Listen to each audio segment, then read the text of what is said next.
हाँ जी, विद्यार्थियों नमस्कार, स्वागत, अभिनंदन आप सभी का online YouTube channel study bye Arun पर। प्रिय विद्यार्थियों, कैसे हैं आप सभी? अच्छे हैं? ओके। शिक्षा मनोविज्ञान विषय का हम अध्ययन कर रहे हैं और शिक्षा मनोविज्ञान जो कि सभी शिक्षक भर्ती परीक्षाओं के लिए एक महत्वपूर्ण विषय है, अनिवार्य विषय है। सभी शिक्षक भर्ती परीक्षाओं में जो है, इस विषय को शामिल किया गया है। और अभी अपन जो ये वीडियो सीरीज़ अपनी जो चल रही है, इस वीडियो सीरीज़ के अंतर्गत अपन रीट जो एग्ज़ाम है उसको टारगेट कर रहे हैं। जो राजस्थान में अध्यापक पात्रता परीक्षा है रीट, जल्द ही जिसका आयोजन होने जा रहा है और बड़ी संख्या में पद आने वाले हैं, ऐसा सुनने में आ रहा है। तो उसकी प्रिपरेशन मैं आपको करवा रहा हूँ शिक्षा मनोविज्ञान विषय की। सेकंड यूनिट अपन ने स्टार्ट कर दी है, अधिगम और अभिप्रेरणा, जो कि रीट लेवल फर्स्ट और रीट लेवल सेकंड की जो मनोविज्ञान की जो दूसरी यूनिट है, अधिगम से संबंधित है, उसका अपन ने अध्ययन आरंभ कर दिया है। 2 क्लासें मैं अपलोड कर चुका हूँ। पहली क्लास में मैंने अधिगम का अर्थ, विशेषताएँ और अधिगम के जो कुछ परिभाषाएँ हैं, उनके बारे में अपन ने ज़िक्र किया था। दूसरी जो क्लास थी अपनी, उसमें अपन ने थॉर्नडाइक के उद्दीपक अनुक्रिया सिद्धांत के बारे में अध्ययन किया और आज जो है अपन पढ़ने जाएँगे पावलो के द्वारा दिया गया अनुकूलित अभिक्रिया का सिद्धांत।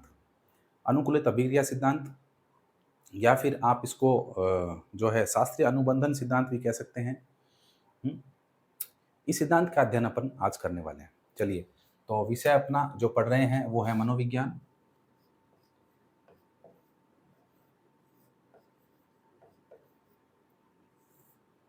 मनोविज्ञान विषय का अपन अध्ययन कर रहे हैं और अभी जो अपना जो टॉपिक चल रहा है वो है अधिगम। टॉपिक अपना जो चल रहा है वो चल रहा है अधिगम के सिद्धांत। अधिगम के सिद्धांत। अधिगम के सिद्धांत अपन पढ़ रहे हैं और अधिगम के सिद्धांतों के अंदर आज का हमारा दूसरा जो सिद्धांत है, जो महत्वपूर्ण सिद्धांत है, वो है हमारा अनुकूलित अनुक्रिया। अनुकूलित अनुक्रिया सिद्धांत। अनुकूलित अनुक्रिया सिद्धांत, इस सिद्धांत का नाम है अनुकूलित अनुक्रिया सिद्धांत। हाँ, ये सिद्धांत अपन पढ़ने वाले हैं। तो देखिए, अधिगम जो कि हमने जाना कि एक मानव के व्यवहार में जो स्थायी रूप से जो परिवर्तन हो जाता है, उसे अधिगम कहा जाता है। अर्थ को मैंने स्पष्ट किया था अच्छी तरह से। अधिगम के सिद्धांत पढ़ रहे हैं विभिन्न मनोवैज्ञानिकों ने, क्योंकि अपन अमेरिकन साइकोलॉजी पढ़ रहे हैं, तो लगभग अमेरिकन या जितने भी विदेशी जो मनोवैज्ञानिक है, उनके द्वारा विभिन्न अधिगम के सिद्धांतों का प्रतिपादन किया गया है। उन्हीं सिद्धांतों के अंतर्गत आज का हमारा जो सिद्धांत है वो है अनुकूलित अनुक्रिया सिद्धांत। अगर आप बीएड के विद्यार्थी हैं तो आपने बीएड की क्लास के अंदर आपने पढ़ा होगा। मेरे जो विद्यार्थी हैं बीएड कॉलेज से संबंधित, उन्होंने भी जो है ये सिद्धांत मेरे द्वारा किसी क्लास में आपको पढ़ाया गया होगा। चलिए, एक बार रिपीट हो जाएगा आपके लिए। और जो लोग नए सिरे से बिल्कुल मनोविज्ञान पढ़ रहे हैं, जिन्हें इनके बारे में बिल्कुल भी नॉलेज नहीं है, कोई घबराने की बात नहीं है। बिल्कुल एकदम ज़ीरो लेवल से मैं पढ़ाना शुरू कर रहा हूँ। एकदम ग्राउंड लेवल पे जाके आपको समझाने का मैं प्रयास कर रहा हूँ। आइए, हाँ, तो देखिए, अनुकूलित अनुक्रिया सिद्धांत। सबसे पहले कोई भी सिद्धांत जब हम पढ़ते हैं तो उसके प्रवर्तक होते हैं कोई ना कोई। तो इस सिद्धांत के प्रवर्तक कौन है, हमें ये पता होना चाहिए। तो अनुकूलित अनुक्रिया जो सिद्धांत है, वो अनुकूलित अनुक्रिया सिद्धांत किसने दिया? ये दिया है आईपी पावलो ने। IP Pavlov. आईपी पावलो, पूरा नाम इनका है Ivan Petrovich Pavlov. Ivan Petrovich Pavlov, ये इनका पूरा नाम है। आईपी पावलो का, रूस के मनोवैज्ञानिक है। कहाँ के हैं ये? रूसी मनोवैज्ञानिक है। देखिए, आईपी पावलो जो है, ये एक्चुअल में रूस की जो मिलिट्री थी, उस मिलिट्री के अंदर ये चिकित्सक थे और मुख्य रूप से ये शरीर क्रिया शास्त्री थे। शरीर क्रिया शास्त्री को अंग्रेजी में अपन बोलेंगे फिजिशियन। क्या थे ये? ये रूस की मिलिट्री के अंदर, यानी रूसी सेना में जो है ये शरीर क्रिया शास्त्री, किस पद पर थे ये? शरीर क्रिया शास्त्री, जिसको अंग्रेजी में अपन फिजिशियन बोलते हैं। फिजिशियन आप समझ रहे हो क्या होते हैं? फिजिशियन ऐसे डॉक्टर होते हैं जो कि मानव के सभी शरीर के अंग है, उनसे संबंधित रोगों का निदान कर सकते हैं। मानव के सभी अंगों के बारे में जानकारी रखते हैं और उन अंगों से संबंधित जो भी समस्याएं हैं, जो प्रॉब्लम्स है, जो कोई रोग है, उनका निदान वो कर सकते हैं, उसका उपचार वो कर सकते हैं। या आप उनसे कंसल्ट कर सकते हो, ठीक है। उसको हम बोलते हैं फिजिशियन, हिंदी में बोलेंगे शरीर क्रिया शास्त्री। तो रूसी मिलिट्री के अंदर ये जो है इवान पात्रोविच पावलो, ये शरीर क्रिया शास्त्री थे, फिजिशियन थे, और ये इन्होंने जो है कुत्ते के ऊपर प्रयोग किया था। इन्होंने जो प्रयोग किया है अपना अधिगम का, वो किस पे किया है? अधिगम का जो सिद्धांत इन्होंने दिया और अधिगम के सिद्धांत का जो प्रयोग इन्होंने किया है, मैंने आपको बताया था कि जितने भी अधिगम के सिद्धांत मनुष्यों पर लागू किए गए हैं, उन सभी सिद्धांतों को पहले जानवरों के ऊपर अप्लाई किया गया है। जानवरों पर अप्लाई करने के बाद में जो परिणाम आए हैं, उन परिणामों के आधार पर उन सिद्धांतों को जो है मनोविज्ञान के अंदर मनुष्य के ऊपर लागू कर दिया गया। और मनोविज्ञान के जितने भी सिद्धांत हैं, उन सभी सिद्धांतों को जो है हमने शिक्षा मनोविज्ञान के अंदर, क्योंकि शिक्षा मनोविज्ञान मनोविज्ञान की एक शाखा है, तो शिक्षा मनोविज्ञान के अंदर हमने क्या कर लिया? उन सिद्धांतों को ग्रहण कर लिया। तो इन्होंने जो अपना अधिगम का ये सिद्धांत दिया, और इस सिद्धांत के अंतर्गत जो इन्होंने प्रयोग किया है, वो प्रयोग किस पे ऊपर किया इन्होंने? इनका पालतू कुत्ता था, उस कुत्ते पर प्रयोग किया था। पालतू कुत्ते पर इन्होंने जो प्रयोग किया है, वो किस पे किया है? पालतू कुत्ते के ऊपर प्रयोग किया है, ठीक है। अब ये मत कहना कि कुत्ते का नाम क्या था सर, ठीक है, क्योंकि कई कुत्तों पर इन्होंने एक्सपेरिमेंट किए थे। लगभग कहते हैं 35 से 40 कुत्तों के ऊपर इन्होंने ये प्रयोग जो है करके देखा था। और जब इसका निष्कर्ष आया, इस प्रयोग का जो परिणाम आया, उस परिणाम के आधार पर जो है ये सिद्धांत बहुत पॉपुलर हो गया, बहुत प्रसिद्ध हो गया, और विश्व के पहले ऐसे मनोवैज्ञानिक बने आईपी पावलो, जिन्हें नोबेल पुरस्कार से सम्मानित किया गया, ठीक है। ये एक महत्वपूर्ण बात है कि नोबेल पुरस्कार प्राप्त करने वाले पहले मनोवैज्ञानिक है जिनका नाम है आईपी पावलो, रूसी मनोवैज्ञानिक है। रूसी पहले पहले रूसी चिकित्सक जिनको जो है आपके ये पुरस्कार दिया गया, नोबेल पुरस्कार। साथ ही पहले मनोवैज्ञानिक ऐसे जिनको पहली बार नोबेल पुरस्कार से सम्मानित किया गया। तो बड़े गर्व की बात थी ये कि पहले विद्वान ऐसे हैं, पहले मनोवैज्ञानिक है जिनको जो है आपके नोबेल पुरस्कार से सम्मानित किया गया। तो ये प्रयोग इन्होंने किया कब था? मैं सन लिखना भूल गया। 1904 के अंदर इन्होंने जो है ये अपना प्रयोग किया था कुत्ते के ऊपर, ठीक है। पालतू कुत्ते के ऊपर इन्होंने प्रयोग किया था। चलिए, ये पावलो के बारे में थोड़ी सी डिटेल थी, थोड़ी सी जानकारी थी जो अपन ने देख ली। अब जो है, अब अपन इस सिद्धांत के जो उपनाम हैं उनको जान लेते हैं कि सिद्धांत के उपनाम क्या है, क्योंकि परीक्षा में प्रश्न सीधा नहीं आता है कई बार। अभी अनुकूलित अनुक्रिया सिद्धांत इसका मेन नाम है, जो मुख्य रूप से किताबों में नाम दिया होता है वो यही दिया होता है, अनुकूलित अनुक्रिया सिद्धांत। लेकिन पेपर का जो पैटर्न है, उस पैटर्न में क्या कर दिया गया है, बदलाव कर दिया गया है एग्जामिनर के द्वारा, और घुमा फिरा करके चीजें दी जाती है। शब्दों को घुमा फिरा कर हेर फेर करके दिया जाता है, और एक ही सिद्धांत का जो नाम है उसे पलट करके उसके जो पर्यायवाची हैं वो बना करके आपके सामने पेश किए जाते हैं, ताकि बच्चे जो है उलझ जाएं, ठीक है। लेकिन अपने को उलझना नहीं है।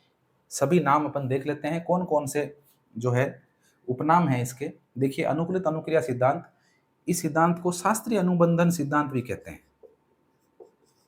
क्या कहते हैं? शास्त्रीय अनुबंधन सिद्धांत, शास्त्रीय अनुबंधन सिद्धांत इसका उपनाम है। इसे प्राचीन अनुबंधन का सिद्धांत भी कहते हैं। इसका दूसरा नाम जो है वो है आपके प्राचीन अनुबंधन, इसे प्राचीन अनुबंधन का सिद्धांत भी कहा जाता है। साथ ही विद्यार्थियों, इसे जो है सहज अनुबंधन, सहज अनुबंधन का सिद्धांत भी इसको जो है कहा जाता है। तो प्राचीन अनुबंधन का सिद्धांत, शास्त्रीय अनुबंधन का सिद्धांत, सहज अनुबंधन का सिद्धांत, साथ ही इसको जो है क्लासिकल थ्योरी, क्लासिकल थ्योरी भी इसको कहा जाता है। क्लासिकल थ्योरी, क्लासिकल थ्योरी भी इसको कहा जाता है। अच्छा, उसके अलावा इसके अन्य नामों की बात करें तो संबंध प्रत्यावर्तन का सिद्धांत भी इसको कहते हैं। संबंध प्रत्यावर्तन, संबंध प्रत्यावर्तन, संबंध प्रत्यावर्तन का सिद्धांत। इस तरह से ये इस सिद्धांत के उपनाम है।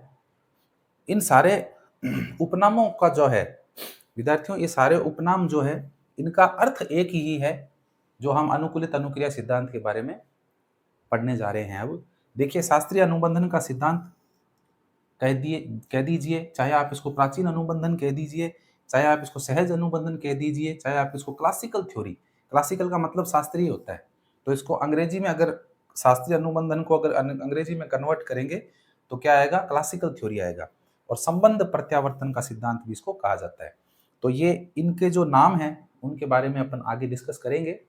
अभी अपन इन्होंने जो प्रयोग दिया है उस प्रयोग की बात कर लेते हैं कि पावलो ने जो है अपना शास्त्रीय अनुबंधन का सिद्धांत जो है उसके अंतर्गत प्रयोग किस प्रकार से किया है। तो देखिए, पावलो की बात करते हैं। पावलो ने, मैंने आपको बताया कि अपने पालतू कुत्ते के ऊपर प्रयोग किया था, और इस पालतू कुत्ते को कहते हैं कि पावलो ने भूखा रखा। पावलो जो है अपने इस ये बन गया क्या कुत्ता, ये कहते हैं कि पावलो ने इस कुत्ते को जो है भूखा रखा था और इस कुत्ते को बांधा हुआ था, खुला नहीं छोड़ रखा था। इस कुत्ते को जो है बांध रखा था, दोनों तरफ से, यहां से बांध रखा था और यहां से भी इसको जो है बांध रखा था पावलो ने, ठीक है।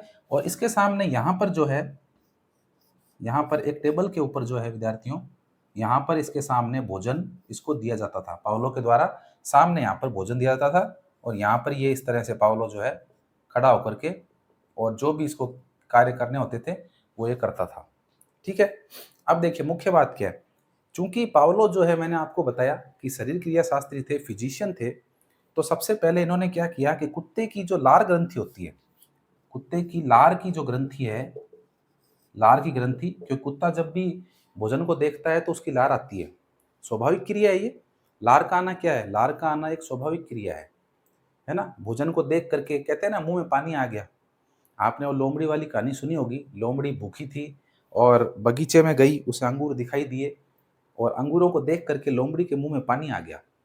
फिर क्या किया लोमड़ी ने, फिर उस पानी को पी लिया ठीक है।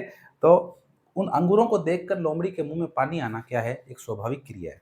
उसके अलावा हम भी कई बार जब हमें भूख लगी होती है और हमारे सामने कोई भोजन उपस्थित होता है, तो उस भोजन को देख करके हमारे मुंह में भी लार आने लगती है। तो लार आना क्या है, एक स्वाभाविक क्रिया है।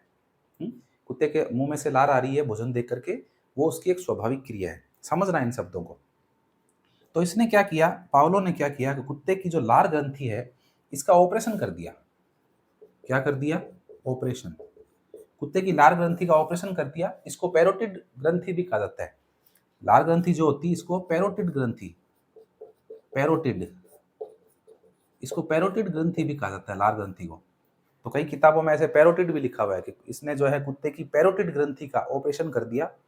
तो ऑपरेशन करके क्या किया कि इसने जो है इस कुत्ते की जो अंदर लार ग्रंथि थी, उस लार ग्रंथि से, ये मान लो ग्रंथि है, और इस ग्रंथि से जो है एक कीप को जोड़ दिया, इस तरह से कीप को जोड़ दिया। तो जब भी कुत्ते के सामने भोजन रखा जाएगा और कुत्ता, जब लार आएगी कुत्ते के मुंह में, तो वो लार जाकर कहाँ इकट्ठी हो जाएगी, इस कीप के अंदर इकट्ठी हो जाएगी। क्यों, क्योंकि ये देखना चाह रहा था कि कुत्ता रोटी को देख करके या भोजन को देख करके किस प्रकार की क्रिया करता है, ये चीज इसको देखनी थी। इसलिए इसने इसका ऑपरेशन किया था, इस ग्रंथि का, ठीक है। तो इस ग्रंथि का ऑपरेशन कर दिया गया और ये कीप लगा दी गई, ठीक है। और कुत्ते को बांध दिया गया, और बांधने के बाद में इसने इस कुत्ते के सामने जो है भोजन प्रस्तुत किया। पहली बार भोजन प्रस्तुत किया, कुत्ते ने लार गिराई, लार इसको दिख गई, इस कीप के अंदर लार इकट्ठी हो गई। तो इसको मालूम चल गया कि हाँ भाई, कुत्ता जो है, कुत्ते के सामने हमने एक स्वाभाविक उत्तेजक रखा है। क्या रखा है, स्वाभाविक उत्तेजक। उत्तेजक क्या होता है वो हम पढ़ चुके हैं। वो हम जो है पीछे थॉर्नडाइक का जब हमने प्रयोग पढ़ा था, उद्दीपक अनुक्रिया, तो हम पढ़ चुके हैं उत्तेजक और उद्दीपक के बारे में। तो इसके सामने भी क्या किया इसने, भोजन जो है एक उद्दीपक के रूप में इसके कुत्ते के सामने आ गया। और भोजन उद्दीपक के रूप में कुत्ते के सामने आ गया, तो भोजन को देख करके कुत्ता भूखा है, तो इसकी लार आना क्या है, स्वाभाविक है। तो इसकी लार आई और लार को देखा पावलो ने कि हाँ भाई, भोजन को देख करके कुत्ते के मुंह में लार आई है, ठीक है। पहला स्टेप पूरा हो गया। अब दूसरे स्टेप में क्या किया, अभी लिख के बताऊंगा मैं आपको, एक बार आप इजीली समझ लीजिए। पहले स्टेप में ये हुआ, दूसरे स्टेप में क्या किया पावलो ने, दूसरे स्टेप में जो है हाँ, दूसरे स्टेप में क्या किया कि दूसरे स्टेप में पावलो ने एक घंटी बजाई। पहले पहले एक घंटी बजाई और घंटी के तुरंत बाद भोजन दिया। यानी कि पावलो यहाँ पर एक घंटी और लेके आया। इस तरह से पावलो जो है एक घंटी ले आया और उस घंटी को उसने बजाया। पहले घंटी बजाई और उसके बाद में भोजन दिया। कुत्ते ने भोजन कर लिया, और घंटी बजने के बाद जब भोजन दिया गया तो कुत्ते के मुंह में लार आई, यानी इस वक्त भी लार आई। अच्छा, ये प्रयोग उसने कई बार किया, घंटी और भोजन वाला। पहले घंटी बजाई, फिर भोजन दिया, फिर घंटी बजाई, फिर भोजन दिया, ऐसा कई बार किया। तो कुत्ता जो है विद्यार्थियों, वो भोजन को देख करके लार गिराता था, ठीक है, लेकिन जब वो घंटी की आवाज सुनने लगा बार बार बार बार, तो उसे मालूम चल गया कि हाँ भाई, घंटी बज रही है, इसका मतलब अपने को क्या मिलेगा, भोजन मिलेगा। तो भोजन के आने से पहले घंटी बज रही है, तो कुत्ता उस घंटी की आवाज सुन के ही क्या करने लग गया, लार गिराने लग गया। ठीक है, यही अनुबंधन है, इसी को पावलो समझाना चाह रहे हैं। और इनकी जो तीसरा स्टेप है, वो तीसरा स्टेप यही है कि जब पावलो ने केवल और केवल घंटी बजाई, भोजन दिया ही नहीं, ठीक है, केवल और केवल घंटी बजाई, भोजन नहीं दिया, फिर भी कुत्ते के मुंह में से लार आने लग गई, तो ये क्या है, ये अनुबंधन है। कुत्ते का अनुबंधन हो गया किसके साथ में, घंटी के साथ में अनुबंधन हो गया। जब भी घंटी की आवाज आ रही है तो कुत्ता जो है मुंह में से क्या गिरा रहा है, लार गिरा रहा है। तो ये सरल शब्दों के अंदर मैंने आपको जो है ये प्रयोग मैंने बता दिया है।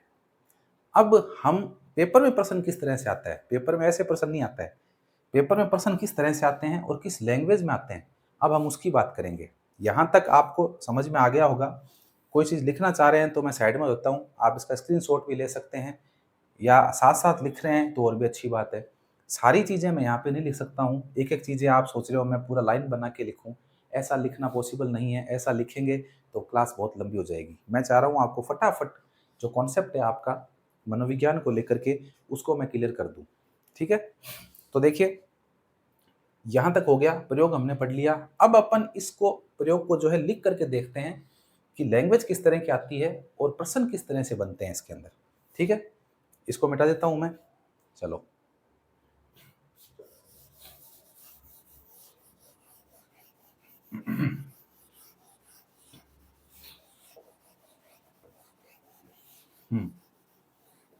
ये मिटा दिया गया।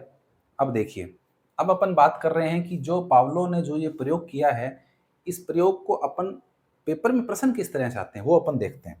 देखो, मैंने आपको बताया कि पावलो के द्वारा जो सिद्धांत दिया गया है, पावलो के प्रयोग के चरण, कितने चरण है विद्यार्थियों, 3 चरण है। 3 चरणों के अंदर जो है पावलो ने अपना उद्दीपक अनुकूलित अनुक्रिया सिद्धांत जो है वो कंप्लीट किया है।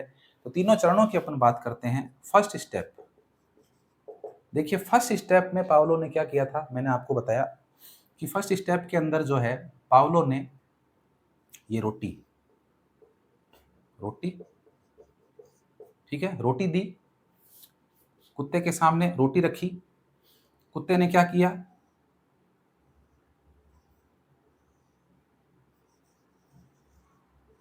हाँ, कुत्ते ने क्या किया विद्यार्थियों, लार टपकाई।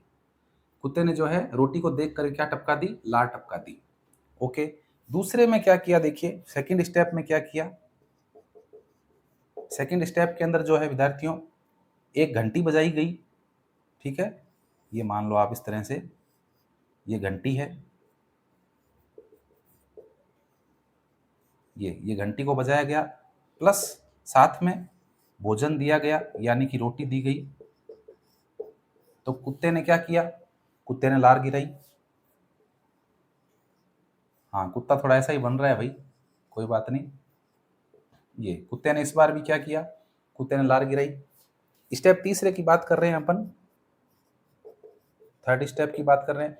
थर्ड स्टेप के अंदर जो है विद्यार्थियों केवल और केवल क्या किया गया, मैंने आपको बताया था प्रयोग में, बताओ, हाँ बिल्कुल सही, केवल और केवल घंटी बजाई गई, घंटी बजाई, यहाँ लिख देते हैं, यहाँ भी लिख देते हैं घंटी बजाई, घंटी बजाई।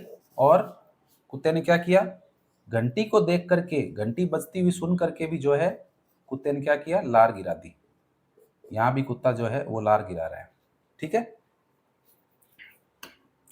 इसको भी डिस्क्राइब कर देते हैं, कुत्ता है भाई ये, आप कुछ और मत समझ लेना इसको। ठीक है, चलिए अब देखिए इसको समझिए। ये नॉर्मल मैंने आपको बताया, लेकिन पेपर के अंदर ये लैंग्वेज नहीं आती है। पेपर के अंदर स्वाभाविक उद्दीपक, अस्वाभाविक उद्दीपक, स्वाभाविक अनुक्रिया, अस्वाभाविक अनुक्रिया, इस तरह की भाषा आती है। तो वो भाषा अपने को पता होनी चाहिए। देखिए रोटी जो है, रोटी क्या है विद्यार्थियों, स्वाभाविक उद्दीपक है या अस्वाभाविक है? कैसा है बताओ? स्वाभाविक उद्दीपक है। रोटी क्या है? स्वाभाविक उद्दीपक। रोटी जो है वो स्वाभाविक उद्दीपक है। स्वाभाविक उद्दीपक है इसका मतलब अनकंडीशनल स्टिमुलस। क्या बोलेंगे इसको? Unconditional stimulus, UCS। ये लीजिए, ये ध्यान रखना है आपको। ये इस तरह की लैंग्वेज आती है पेपर के अंदर। इसको समझाऊंगा मैं और अच्छे से समझाऊंगा, बिल्कुल आराम से, कोई निश्चिंत होकर के, कोई जल्दबाजी नहीं है। स्वाभाविक उद्दीपक यानी अनकंडीशनल स्टिमुलस। रेस्पॉन्स के अंदर कुत्ते ने क्या किया? क्रिया करी है। कैसी क्रिया करी है?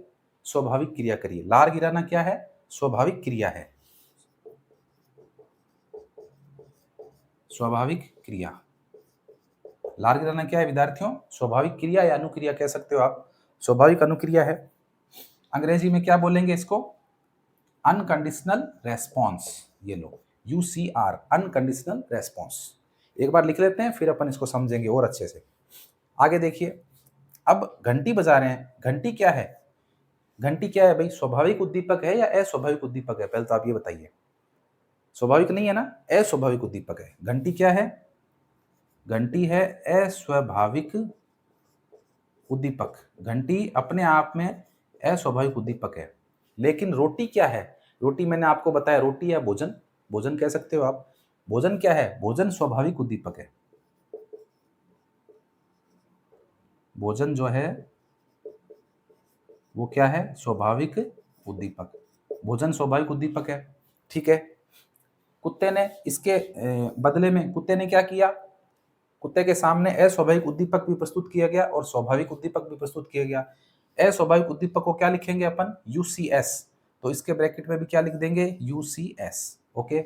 और स्वाभाविक उद्दीपक को क्या कहते हैं? स्वाभाविक उद्दीपक को, भाई अस्वाभाविक को तो आप, सॉरी, अस्वाभाविक उद्दीपक, हाँ, अस्वाभाविक उद्दीपक को भाई UCS थोड़ी कहेंगे। अस्वाभाविक उद्दीपक को तो कहते हैं CS, कंडीशनल स्टिमुलस। ठीक है। और स्वाभाविक उद्दीपक को क्या कहते हैं? UCS। तो इसके ब्रैकेट में कर लो आप UCS, ये लो। ठीक है। कुत्ते ने क्या किया? क्रिया की। कैसी क्रिया की? स्वाभाविक क्रिया की। कुत्ते ने जो है बदले में कैसी क्रिया की है? स्वाभाविक क्रिया की है। स्वाभाविक क्रिया का मतलब है अनकंडीशनल रेस्पॉन्स। कुत्ते ने रेस्पॉन्स कैसा दिया है? अनकंडीशनल रेस्पॉन्स दिया है। ठीक है। अब देखिए तीसरे स्टेप में क्या हुआ है। केवल घंटी बजाई गई है और घंटी क्या है? घंटी अस्वाभाविक उद्दीपक है। घंटी क्या है विद्यार्थियों? घंटी अस्वाभाविक उद्दीपक है। तो यहाँ पे लिख देते हैं अस्वाभाविक उद्दीपक। घंटी क्या है अपने आप में? घंटी का बजना अपने आप में कुत्ते के सामने अस्वाभाविक उद्दीपक है, यानी कि कंडीशनल स्टिमुलस है। कैसा है? CS, कंडीशनल स्टिमुलस है, अस्वाभाविक उद्दीपक है। ठीक है। और बदले में कुत्ते ने क्या प्रतिक्रिया की है? कुत्ते ने लार गिराई है। इसका मतलब रेस्पॉन्स कैसा है? जब कुत्ते के सामने उद्दीपक कंडीशनल है, अस्वाभाविक है, तो कुत्ते की प्रतिक्रिया भी कैसी होगी? अस्वाभाविक होगी। तो हम इसको क्या बोलेंगे? CR। CR। CR का मतलब है अस्वाभाविक, अस्वाभाविक प्रतिक्रिया, सॉरी, अस्वाभाविक अनुक्रिया, अस्वाभाविक अनुक्रिया।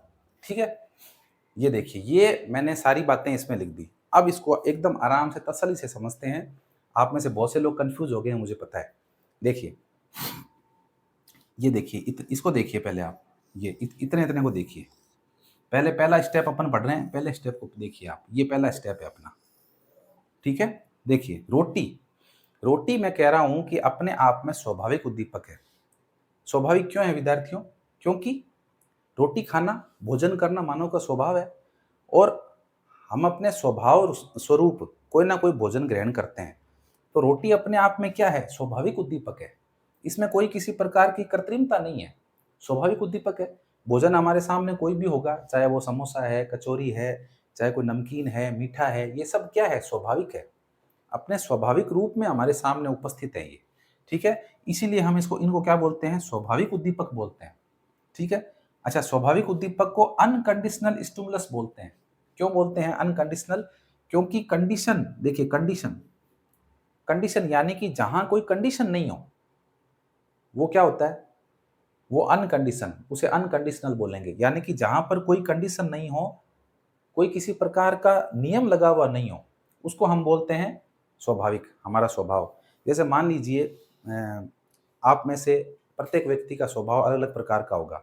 मेरा स्वभाव अलग तरह का है, आपका स्वभाव अलग तरह का है, आपके मित्र का स्वभाव अलग तरह का होगा, आपके घर में जो सदस्य हैं उनका स्वभाव, सबका नेचर अलग अलग तरह का होगा।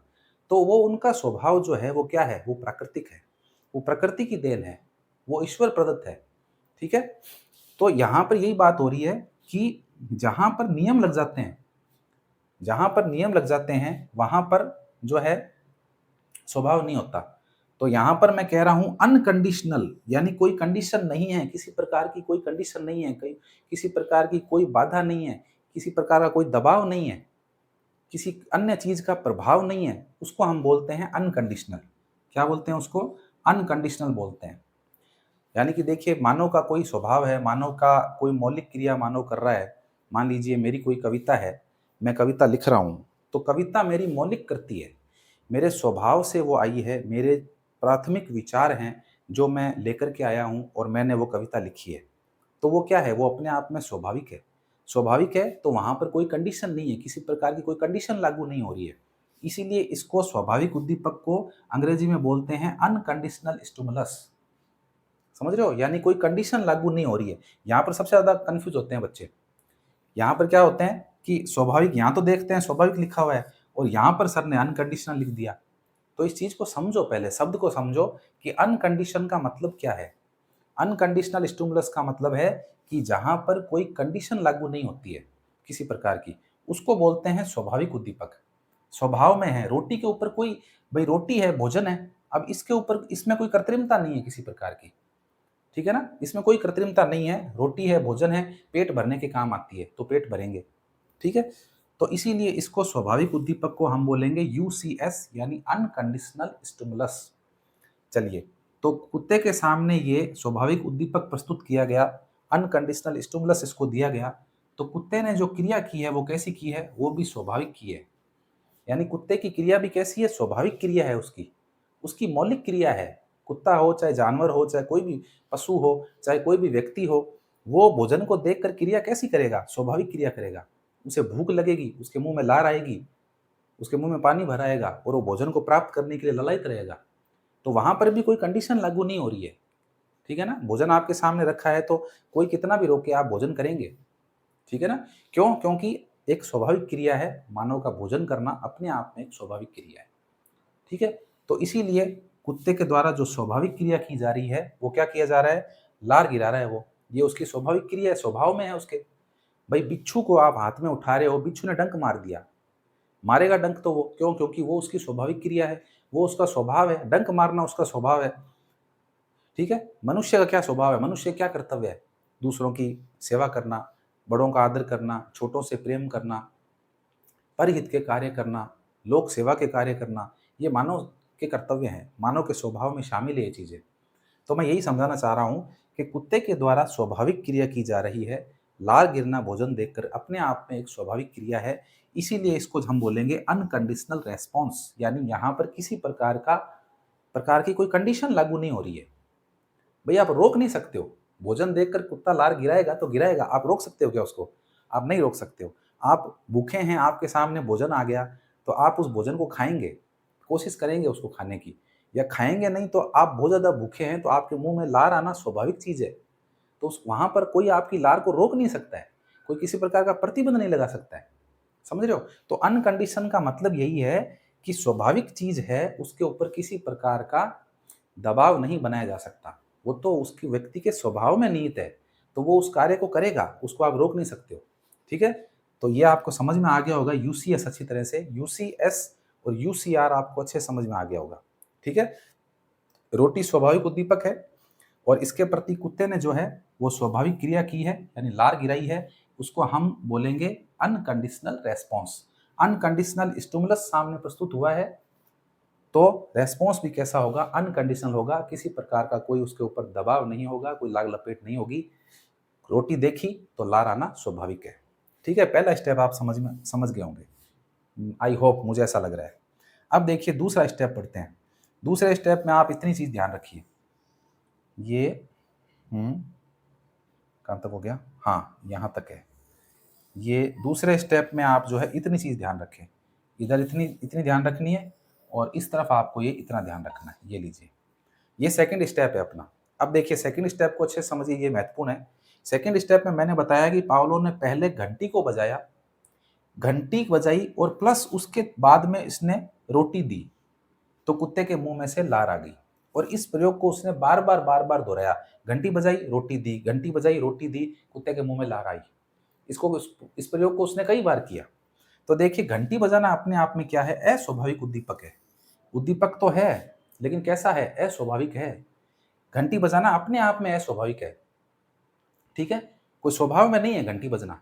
आप घंटी को कृत्रिम रूप से आप बजा रहे हो, आपकी इच्छा हो रही है जब आप बजा पा रहे हो।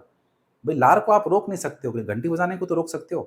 कोई व्यक्ति जिसकी आदत है घंटी बजाना, उसको आप रोक सकते हो, मना कर सकते हो उसको, ठीक है? लेकिन क्यों? क्योंकि ये अस्वाभाविक उद्दीपक है, ये स्वभाव में नहीं है घंटी बजाना। तो घंटी बजना अपने आप में क्या है? अस्वाभाविक उद्दीपक है। अस्वाभाविक उद्दीपक का मतलब है कि यहाँ पर क्या लागू हो गई है? कंडीशन लागू हो गई है, यहाँ पर कंडीशन लागू हो चुकी है। अस्वाभाविक कार्य जो होता है विद्यार्थियों, वहां पर कोई ना कोई कंडीशन लागू हो जाती है। जो मानव के स्वभाव में नहीं है, तो वहां पर कोई ना कोई कंडीशन लागू हो जाएगी, ठीक है? तो कंडीशन लागू होगी तो उसको क्या बोलेंगे? Conditional stimulus. क्यों? क्योंकि ये अस्वाभाविक उद्दीपक है, स्वभाव में नहीं है। कुत्ते के स्वभाव में नहीं है। कुत्ते ने घंटी सुनी है क्या? भाई कुत्ता घंटी सुनने का आदी है क्या? नहीं है। भोजन देख रहा है, लार गिर रही है, ये सब चीजें तो सामान्य है। लेकिन घंटी के बारे में कुत्ते को क्या पता कि घंटी क्यों बज रही है, किस लिए बज रही है? कोई लेना देना नहीं है कुत्ते का घंटी से। और देखा जाए तो किसी का भी लेना देना नहीं है। जो उस चीज से संबंधित है उसका लेना देना है। जैसे मान लीजिए सुबह स्कूल बच्चे आते हैं, स्कूल आते हैं तो वो घंटी की आवाज सुन करके दौड़ते हैं तेजी से। क्यों? क्योंकि वो घंटी के प्रति क्रिया कर रहे हैं। उन्हें पता है कि घंटी बज गई है, लेट हो जाएंगे और टीचर जो है डांट मारेंगे। सुबह सुबह प्रार्थना स्थल पर अपने को जो है पहुंचना जरूरी है, ठीक है? तो घंटी अपने आप में स्वाभाविक क्रिया नहीं है, ये अस्वाभाविक क्रिया है, एक अस्वाभाविक उद्दीपक है ये, ठीक है? तो अस्वाभाविक है, इसलिए इसको क्या बोलेंगे? कंडीशनल स्टिमुलस आप इसको बोलेंगे। तो घंटी बजाई प्लस इसको साथ में इसको रोटी दी, कुछ सेकंड बाद में कुत्ते को रोटी दे दी। तो रोटी क्या है? मैं अभी भी बात करी अपन ने, रोटी तो एक स्वाभाविक उद्दीपक है, यानी अनकंडीशनल स्टिमुलस है। रोटी तो स्वाभाविक उद्दीपक है, ऊपर बात कर चुके हैं अपन। तो पहले अस्वाभाविक उद्दीपक दिया गया, फिर स्वाभाविक उद्दीपक दिया गया, और उसके रेस्पॉन्स के अंदर जो है कुत्ते ने क्या किया? कुत्ते ने स्वाभाविक क्रिया करी है, यानी कुत्ते ने अपने स्वभाव के स्वरूप लार गिराई है। क्यों? क्योंकि उसे तो भोजन मिल गया, उसे भोजन दिख गया। भाई घंटी बजी, भोजन दिखा तो कुत्ता लार गिराएगा। तो देख करके उसने जो है यूसीआर यानी अनकंडीशनल रेस्पॉन्स दिया है, यानी कि स्वाभाविक क्रिया उसने की है। जो वो पहले स्टेप में भी उसने की थी स्वाभाविक क्रिया, दूसरे स्टेप में भी उसने स्वाभाविक क्रिया की है, कोई दिक्कत नहीं है। अब देखिए तीसरे स्टेप में फिर से घंटी बजाई गई, केवल घंटी बजाई गई, भोजन उसके सामने उपस्थित नहीं किया। क्यों? क्योंकि बार बार घंटी बजाकर जब भोजन दिया गया तो कुत्ता जो है किससे संबंध स्थापित हो गया? इसका घंटी से संबंध स्थापित हो गया। और घंटी से संबंध स्थापित होने के कारण जैसे ही घंटी बजी तो कुत्ते ने लार गिराना शुरू कर दिया। अब देखिए घंटी बजना अपने आप में क्या है? अस्वाभाविक उद्दीपक है, बात कर चुके हैं अपन। घंटी बजना क्या है? अस्वाभाविक उद्दीपक है, यानी कंडीशनल स्टिमुलस है। तो केवल और केवल अस्वाभाविक उद्दीपक जब दिया गया कुत्ते को, तो कुत्ते ने रेस्पॉन्स भी कैसा किया? अस्वाभाविक जो है अनुक्रिया की। उसने रेस्पॉन्स भी कैसा दिया है? कंडीशनल रेस्पॉन्स उसने दिया है, यानी कि अस्वाभाविक अनुक्रिया उसने की है। अस्वाभाविक क्यों है? क्योंकि घंटी के प्रति अनुक्रिया कर रहा है। अब आप खुद सोचिए, इसको हम अस्वाभाविक क्यों बोल रहे हैं? घंटी बजना अस्वाभाविक क्यों बोल रहे हैं? आप खुद जरा दिमाग लगाइए कि कुत्ते को घंटी थोड़ी खानी है। भाई कुत्ते को तो भोजन खाना है, घंटी थोड़ी खाएगा वो, घंटी घंटी खा के थोड़ी पेट भर लेगा वो अपना। लेकिन यहाँ देखिए तीसरे स्टेप के अंदर घंटी बजते ही कुत्ते के मुंह में से लार आ रही है। इसका मतलब घंटी बजना एक अस्वाभाविक उद्दीपक है, और कुत्ता जो है उसके प्रति जो क्रिया कर रहा है, लार गिरा रहा है, वो क्रिया कैसी है? उसकी अस्वाभाविक क्रिया है। कुत्ते के स्वभाव में नहीं है घंटी बजने पर लार गिराना। ऐसे कुत्ता गली में इतनी घंटियां बजती है, तो ऐसे थोड़ी घंटी सुन करके कुत्ता लार गिरा देगा? नहीं गिराएगा। इस कुत्ते ने लार इसलिए गिराई घंटी को देख करके, सुन करके, क्योंकि इस कुत्ते को दूसरे स्टेप के अंदर घंटी बजाकर भोजन दिया गया। घंटी बजाई भोजन दिया, घंटी बजाई भोजन दिया, तो भोजन तो बीच में से हट गया और कुत्ता जो है वो किसके संबंधित हो गया, घंटी से जो है वो संबंधित हो गया। घंटी के साथ में जो है उसने अपने आप को क्या कर लिया, अनुकूलित कर लिया। इसीलिए इस सिद्धांत को अनुकूलित अनुक्रिया सिद्धांत कहा जाता है। ठीक है, तो ये शब्द आते हैं विद्यार्थियों, ये स्वाभाविक उद्दीपक, अस्वाभाविक उद्दीपक, स्वाभाविक अनुक्रिया, अस्वाभाविक अनुक्रिया, CS, UCS, CR, UCR, इस तरह के शब्द आते हैं पेपर के अंदर। सीधे प्रश्न नहीं आते हैं, इस तरह से ये शब्द आपको दिए जाते हैं। इन शब्दों पर आपको पकड़ बनानी जरूरी है। अभी भी आपको नहीं समझ में आए हैं तो एक बार रिपीट करके आप वीडियो को देख लेना, आपको समझ में आ जाएगा। मैं अपनी तरफ से पूरी कोशिश करके मैंने आपको ये सब चीज़ समझा दी है। ठीक है, तो हाँ जी विद्यार्थियों, अब हम जो है पावलो का सिद्धांत हमने पढ़ लिया है। पावलो ने जो प्रयोग किया था उसके बारे में हमने अध्ययन कर लिया है। अब जो है अपन पावलो के सिद्धांत से संबंधित कुछ शब्दावली है, उस शब्दावली को भी जानना अपने को जरूरी है। तो चलिए अब पावलो के सिद्धांत की जो कुछ शब्दावली है, उस शब्दावली में कुछ शब्द हैं, उन शब्दों को जानना जरूरी है। तो देखिए, शब्दावली में जो पहला शब्द है वो है विद्यार्थियों विलोपन। विलोपन, देखिए विलोपन क्या होता है। विलोपन का मतलब है भूलना, विलोप करना, विलोप हो जाना, कहते हैं हिंदी में विलोप हो जाना यानी कि भूल जाना। तो विलोपन के अंतर्गत जब पावलो के कुत्ते के सामने जब अस्वाभाविक उद्दीपक यानी घंटी बजाई गई और घंटी बजाने के साथ में उसे भोजन दिया गया, तो कुत्ते ने जो है लार गिराई, ये उसकी स्वाभाविक क्रिया थी। अब यदि मान लीजिए कि केवल और केवल घंटी ही बजाते रहें और कुत्ते को भोजन ना दें, तो क्या होगा? क्या कुत्ता उस घंटी से जो है संबंधित रहेगा? क्या उसका अनुबंधन उस घंटी से रहेगा? घंटी से कब तक वो जुड़ा हुआ रहेगा? कब तक घंटी को सुन करके वो केवल लार गिराता रहेगा? भोजन भी उसको चाहिए। तो विलोपन में यही है कि ये कहा जाता है कि जब अस्वाभाविक उद्दीपक के तुरंत बाद स्वाभाविक उद्दीपक ना दिया जाए और ऐसा लंबे समय तक किया जाए, तो जो है ये अनुकूलित अनुक्रिया जो है ये होनी बंद हो जाती है, यानी कि कुत्ता लार गिराना बंद कर देगा। घंटी को सुनने से कुछ नहीं होगा, कुत्ते को भोजन चाहिए, तो वो ऐसी अनुक्रिया करना बंद कर देगा। यानी विलोपन का मतलब हम लिख सकते हैं कि अस्वाभाविक उद्दीपक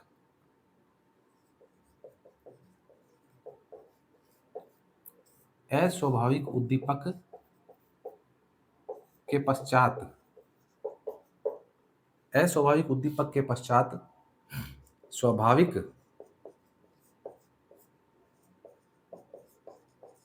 अस्वाभाविक उद्दीपक के पश्चात स्वाभाविक उद्दीपक ना देने के कारण स्वाभाविक उद्दीपक ना देने के कारण जो है स्वाभाविक क्रिया का बंद होना, स्वाभाविक अनुक्रिया का बंद होना, स्वाभाविक अनुक्रिया का बंद होना या फिर उसका विलोपन हो जाना क्या कहलाता है? विलोपन का सिद्धांत या विलोपन कहलाता है। ठीक है, विलोपन ये है। चलिए दूसरा शब्द देखिए, दूसरे शब्द की अपन बात करें विलोपन के बाद में, तो दूसरा शब्द इससे संबंधित है सामान्यीकरण। सामान्यीकरण, विलोपन आपके समझ में आ गया। सामान्यीकरण देखिए क्या है। सामान्यीकरण का मतलब है कि जब एक बालक को, आप इस एग्जाम्पल से समझिए कि मान लीजिए एक बालक को जो है, बालक के पापा जो है शाम के समय घर पर आते हैं, बाइक लेकर के आते हैं, अपनी गाड़ी लेकर के आते हैं और उस गाड़ी का हॉर्न बजाते हैं। तो उस गाड़ी के हॉर्न को सुनकर वो बच्चा पढ़ने के लिए बैठ जाता है। उसे ऐसा लगता है कि हाँ पिताजी आ गए हैं, अब हमें पढ़ने के लिए बैठ जाना चाहिए, नहीं तो पिताजी डांटेंगे। लेकिन लेकिन मान लीजिए कोई पड़ोसी आया और पड़ोसी की गाड़ी का हॉर्न बजा और उस हॉर्न को सुन करके वो बालक अगर पढ़ने के लिए बैठ गया, तो ये क्या कहलाएगा? ये सामान्यीकरण कहलाएगा। यानी कि उस बालक ने उस दूसरे उद्दीपक के प्रति भी क्या कर दी?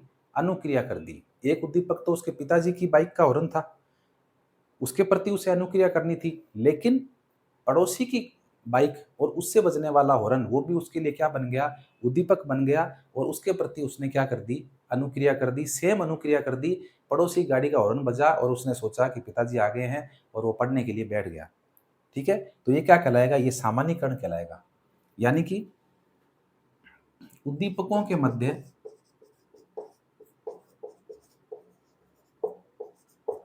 मध्य भेद ना कर पाना, भेद ना कर पाना, ठीक है।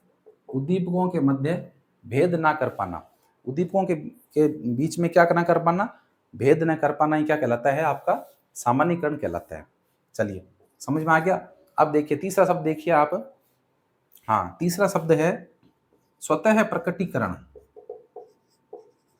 स्वतः प्रकटीकरण, देखिए स्वतः प्रकटीकरण का मतलब क्या है, जैसा कि मैंने आपको बताया, पहले अपन ने पढ़ा है विलोपन। विलोपन में मैंने आपको बताया कि कुत्ते के सामने केवल और केवल घंटी ही बजाई गई और उसे भोजन नहीं दिया गया लंबे समय तक, तो कुत्ता जो है उसने जो अनुक्रिया करनी है, लार गिरानी है, वो बंद कर दी। लेकिन जब कभी काफी लंबे समय तक तो भोजन नहीं दिया गया, लेकिन काफी लंबे समय के बाद में अचानक से जब घंटी के साथ में भोजन प्रस्तुत कर दिया, तो वापस कुत्ते के अंदर वो क्रिया होने लगी, उसने अनुक्रिया की और लार गिराना उसने शुरू कर दिया। तो इसी को क्या बोलते हैं, स्वतः प्रकटीकरण बोलते हैं। यानी कि उस कुत्ते ने जो है अनुक्रिया जो है उसको एकदम से प्रकट कर दिया। क्यों? क्योंकि उसके सामने अस्वाभाविक उद्दीपक के साथ साथ स्वाभाविक उद्दीपक भी प्रकट हो गया। इसी को बोलते हैं स्व प्रकटीकरण, ठीक है। चलिए अब आप इसको अपनी लैंग्वेज में लिख लेना, मैं बोल के बता रहा हूँ, यहाँ लिखने की क्या जरूरत है, वीडियो लंबा हो जाएगा। चलिए 3 शब्द हो गए स्वतः प्रकटीकरण। अब देखिए चौथा शब्द देखिए, हाँ चौथा शब्द है विभेदीकरण। चौथा शब्द है विद्यार्थियों विभेदीकरण। देखिए विभेदीकरण क्या, जैसा कि नाम से ही मालूम चल रहा है, विभेद करना, यानी कि कई सारे उद्दीपक जब सामने होते हैं तो उन उद्दीपकों में से किसी एक उद्दीपक को समझ पाना, उस एक उद्दीपक के प्रति अनुक्रिया करना और उद्दीपकों के मध्य भेद भेद करना, यानी कि जान पाना कि ये सभी उद्दीपक अलग अलग है। जैसे मान लीजिए अपन ने अभी अभी प्रयोग पढ़ा है पावलो का, और इस प्रयोग में मैंने बताया आपको कि कुत्ता घंटी सुन करके और लार गिरा रहा है मुंह में से। अब मान लीजिए घंटी तो बज रही है, आप मान लीजिए घंटी बजा रहे हैं और कुत्ते को भोजन दे रहे हैं, लेकिन आपका पड़ोसी भी एक और घंटी बजाने लग गया और इधर से एक और घंटी बजाने लगे, मतलब 3-4 घंटियां बजने लग गई। तो क्या कुत्ता सभी घंटियों के प्रति अपनी अनुक्रिया एक जैसी देगा? देगा क्या? अगर ऐसा वो कर पाता है, सबके प्रति अनुक्रिया अलग अलग तरह की कर पाता है, तो उसी को क्या बोलते हैं, विभेदीकरण बोलते हैं। यानी कि एक साथ जब कई सारे उद्दीपक प्रस्तुत होते हैं और उन उद्दीपकों के मध्य जब आप विभेद कर पाते हैं कि कौन से उद्दीपक के प्रति अनुक्रिया करनी है, उसे ही क्या कहा जाता है, विभेदीकरण कहा जाता है। इसे मैंने आपको बताया है कि कुत्ते के सामने बहुत सारी घंटियां बजाई जाएगी, तो हर घंटी के साथ और हर पड़ोसियों के द्वारा घंटी बजाई जाएगी, तो कुत्ता लार नहीं गिराएगा। जो कुत्ता जिस घंटी के साथ में संबंधित हुआ है, जिस पड़ोसी के द्वारा वो घंटी बजाई जा रही है, उसी पड़ोसी के द्वारा घंटी बजाने पर कुत्ता उससे संबंधित होगा और लार गिराएगा। ऐसा नहीं है कि गली में कोई कुल्फी वाला आया है, आइसक्रीम बेचने के लिए आया है, वो घंटी बजा रहा है, कुत्ता लार गिराने लग जाएगा, ऐसा नहीं हो सकता। तो ऐसा नहीं होगा तो वो क्या कहलाएगा, उसे हम बोलेंगे विभेदीकरण, ठीक है। इसी को हम विभेदीकरण बोलते हैं। चलिए ये कुछ शब्द थे, उसके अलावा एक एक दो और देख लेते हैं, कोई विशेष शब्द हो तो। हाँ समय कारक, एक ये चीज बताना भूल गया मैं आपको, समय कारक। समय कारक का मतलब है विद्यार्थियों कि ऐसा कहा गया है पावलो ने कि भाई अस्वाभाविक उद्दीपक और स्वाभाविक उद्दीपक के बीच में 5 सेकंड से ज्यादा का समय नहीं होना चाहिए। समय कारक इन्होंने बताया है 5 सेकंड। 5 सेकंड का टाइम बताया है कि घंटी बजाई और घंटी बजने के 5 सेकंड के बाद में आप जो है कुत्ते को भोजन दे दो। अगर आप समय ज्यादा ले लेंगे तो फिर कुत्ता उस प्रकार की अनुक्रिया नहीं करेगा जैसी अनुक्रिया उससे आप करवाना चाहते हैं, ठीक है। तो ये समय कारक है, यानी कि 5 सेकंड का टाइम जो है अस्वाभाविक उद्दीपक और स्वाभाविक उद्दीपक के बीच में रहना चाहिए। जब तो क्या है कि अनुक्रिया एकदम सही होगी।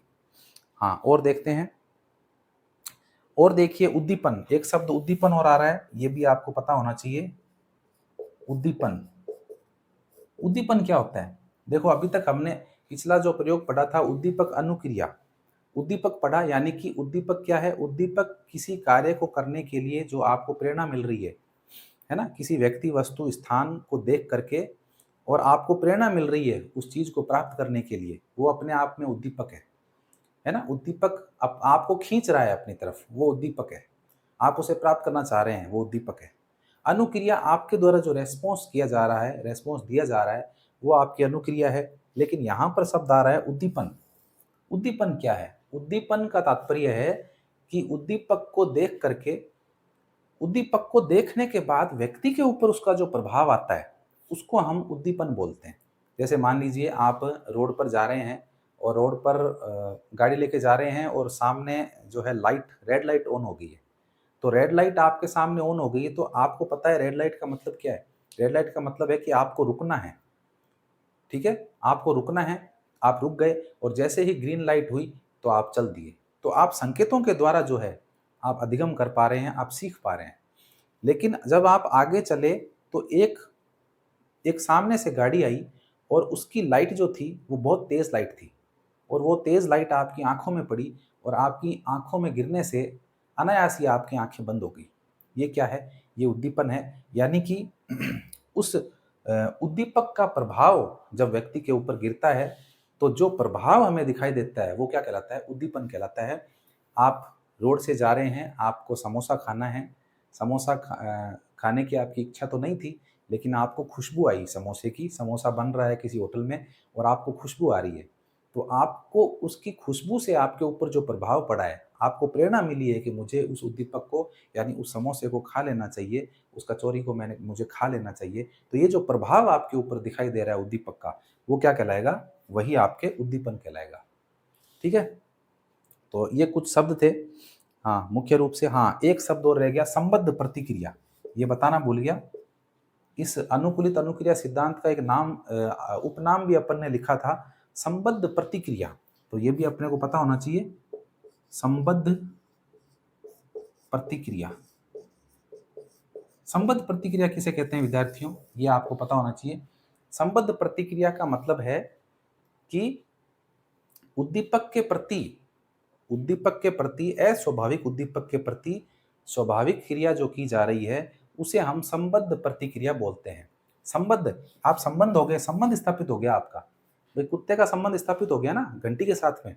घंटी के साथ में वो जुड़ गया इसलिए वो प्रतिक्रिया कर रहा है। किसके प्रति कर रहा है? घंटी के प्रति प्रतिक्रिया कर रहा है। मुंह में से लार गिरा रहा है घंटी की आवाज सुनकर ही।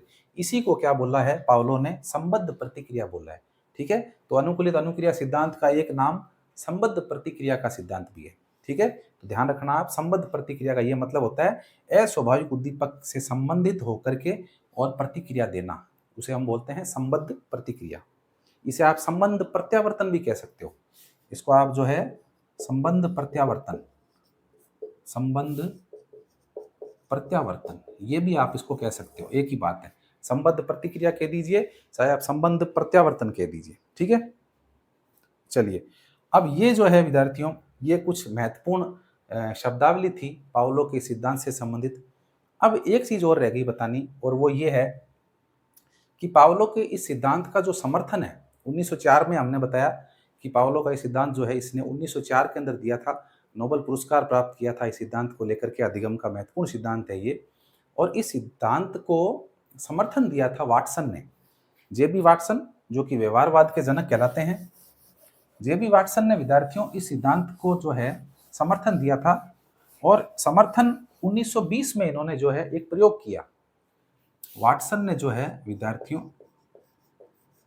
वाटसन का प्रयोग, ये भी अपने को पता होना जरूरी है। 1920 के अंदर जो है विद्यार्थियों, वाटसन ने इस सिद्धांत के ऊपर एक प्रयोग किया था। इस सिद्धांत को सही साबित करने के लिए उन्होंने अपनी तरफ से एक प्रयोग किया था। क्या प्रयोग था वो अपने को जानना जरूरी है। वाटसन, इनकी पत्नी जिनका नाम रेनर था, और इनका एक पुत्र था 11 माह का, जिसका नाम था विद्यार्थियों अल्बर्ट। पुत्र का नाम था अल्बर्ट। तो इस 11 महीने के पुत्र के ऊपर जो है इन्होंने रिसर्च किया था। क्या रिसर्च किया था? कि एक खिलौना खरगोश लेकर आए। ये क्या लेके आए? खिलौना खरगोश लेकर के आए, जो आपके टेडी बेयर टाइप में जो सॉफ्ट टॉयज होते हैं, वो खिलौना खरगोश लेकर के आए। और इस पुत्र अल्बर्ट को जो है ये खिलौना खरगोश खेलने के लिए दिया। तो ये बच्चा बड़ा खुश हुआ, 11 महीने का बच्चा है, वो सॉफ्ट सॉफ्ट टॉयज़ पा कर के बड़ा खुश हुआ, उसके साथ खेलने लगा। लेकिन वाटसन ने क्या प्रयोग किया कि जैसे ही खिलौना खरगोश दिया, तो खरगोश के साथ में एक तरफ तो खरगोश उसको दे रहे हैं बच्चे को, और एक तरफ बड़ी गंदी आवाज़, गंदी आवाज़ या डरावनी आवाज़ आप कह सकते हो, चीख वाली, ऐसी चीख वाली आवाज़ जो है, डरावनी सी आवाज़ जो है, वो प्रस्तुत की। यानी कि खरगोश बच्चे को दे रहे हैं और साथ में एक डरावनी सी आवाज़ प्रस्तुत कर रहे हैं। तो बच्चा डर गया। ये अल्बर्ट जो 11 महीने का बच्चा है, ये क्या हो गया, इस आवाज़ को सुन करके डर गया, और ये प्रयोग इन्होंने बार-बार किया। ये प्रयोग जो है वाटसन ने अपने पुत्र के साथ में बार-बार किया। रोज़ाना उसे वो खरगोश देते और साथ में एक चीख वाली गंदी सी आवाज़ निकालते। इसकी वजह से इस बच्चे का संबंध जो है, इस बच्चे का जो है विद्यार्थियों, एक तरह से आप कह सकते हो संबंध इस खरगोश से हो गया, और इसके मन में डर बैठ गया, और खरगोश को ये एक बहुत ही घिनौना पशु समझने लग गया, ये आप कह सकते हो। यानी कि इसका जो है एक तरह से संबंध प्रत्यावर्तन हो गया, यानी कि इसके सामने एक अस्वाभाविक उद्दीपक प्रस्तुत किया गया। अस्वाभाविक ही है, कोई खिलौना ही तो है, रियल में थोड़ी है, और खरगोश की आवाज़ कोई डरावनी थोड़ी होती है, नहीं होती है। तो ये सारी चीज़ें क्या है, ये अस्वाभाविक है। खिलौना खरगोश और चीख, ये सब अस्वाभाविक है। लेकिन ये जो है अल्बर्ट जो है, ये रोता है। ये रोता है तो रोना क्या है, अपने आप में एक स्वाभाविक क्रिया है।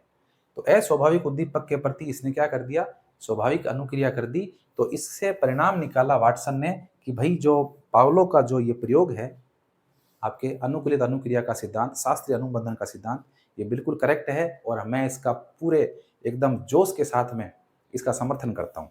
ठीक है, तो ये अपने को ध्यान रखना जरूरी है। वाटसन ने प्रयोग किया था 1920 के अंदर। चलिए अब अपन बात कर लेते हैं पावलो के इस सिद्धांत का जो है, इसकी उपयोगिता क्या है, उसकी अपन बात कर लेते हैं।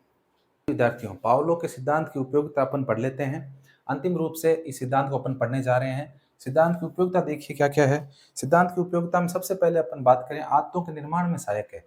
क्योंकि आदतों के निर्माण में इस तरह से सहायक है कि कोई भी आदत है व्यक्ति की, वो आदत आदत क्या होती है, सबसे पहले तो ये पता होना चाहिए। आदत कोई भी किया गया व्यवहार है, इसे इतनी बार किया जाता है, दोहराया जाता है, कि लास्ट में जाकर के वो यांत्रिक होने लगता है। जैसे मैंने आपको बताया था पिछली क्लास में कि टाइपिस्ट के द्वारा टाइपिंग करना, ये उसकी आदत में है। या फिर कोई भी वर्क कर रहे हैं, कोई भोजन बनाने वाला है, जो आपके जितने भी ठेले वाले हैं, पिचके वाले हैं, या फिर कोई भी डोसा बनाने वाले हैं, उनको आप देखिए कितनी फुर्ती से वो काम करते हैं।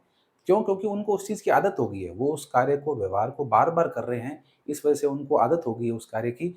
इसीलिए आदतों के निर्माण में भी क्या है, आपके अनुकूलित अनुक्रिया सिद्धांत जो है, वो सहायक है। गणित के विकास में, गणित में देखो बहुत सारे फॉर्मूले होते हैं, और उन फॉर्मूलों से व्यक्ति जो है संबद्ध हो जाता है। यानी कि आपको कोई भी सवाल निकालना है, तो सवाल को निकालने के लिए फिक्स फॉर्मूला है, और उस फॉर्मूले को अगर आप याद कर लेते हैं, तो आप उस सवाल को आसानी से निकाल सकते हैं। और वो ही नहीं, उसके अलावा दसों बीसों सवाल आप कर सकते हैं। शर्त है कि आपको वो फॉर्मूला याद होना चाहिए। तो गणित के विकास में सहायक है। संकेतों से सीखना, संकेतों से भी सीखना जो है, वो अनुकूलित अनुक्रिया सिद्धांत के अंतर्गत आता है। जैसे मान लीजिए आप रोड पर जा रहे हैं, और आप के सामने जो लाइटें लगी हुई होती है, रेड लाइट, ग्रीन लाइट और ऑरेंज लाइट, उन लाइटों के माध्यम से आप गाड़ी को रोक लेते हैं। रेड लाइट हुई तो रोक लिया आपने, ग्रीन लाइट हुई तो आप वहाँ से चल दिए। तो ये क्या है, ये भी एक तरह से अनुकूलित अनुक्रिया है। आप उन लाइटों से क्या हो गए हैं, अनुकूलित हो गए हैं। आपको पता है कि हाँ, सड़क पर जब भी हमें लाइट दिखाई देगी, इस तरह की रोड लाइट जब आएगी, तो आपको रुकना होगा, और रुक करके उन नियमों का पालन करना होगा। तो ये अपने आप में क्या है, कि संकेत अधिगम है, संकेतों के माध्यम से आप सीख रहे हैं।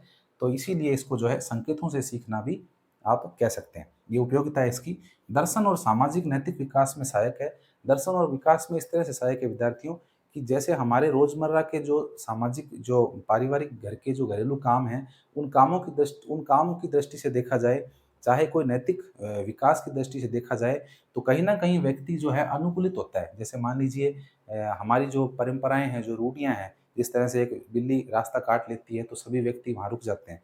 रुक करके वेट करते हैं कि कोई और व्यक्ति वहाँ से निकल जाए। कई-कई बार तो बड़ी हँसी आती है, ऐसे बहुत इकट्ठे हो जाते हैं, 10-10 लोग इकट्ठे हो जाते हैं रोड के ऊपर, आगे चलना ही नहीं चाहते हैं। क्यों? क्योंकि वो अनुकूलित हुए हुए हैं उस व्यवहार के प्रति, कि बिल्ली जब रास्ता काटे, तो कोई न कोई अपशगुन या अनहोनी होती है, इसलिए हमें रुकना चाहिए, रुकने में ही हमारी भलाई है।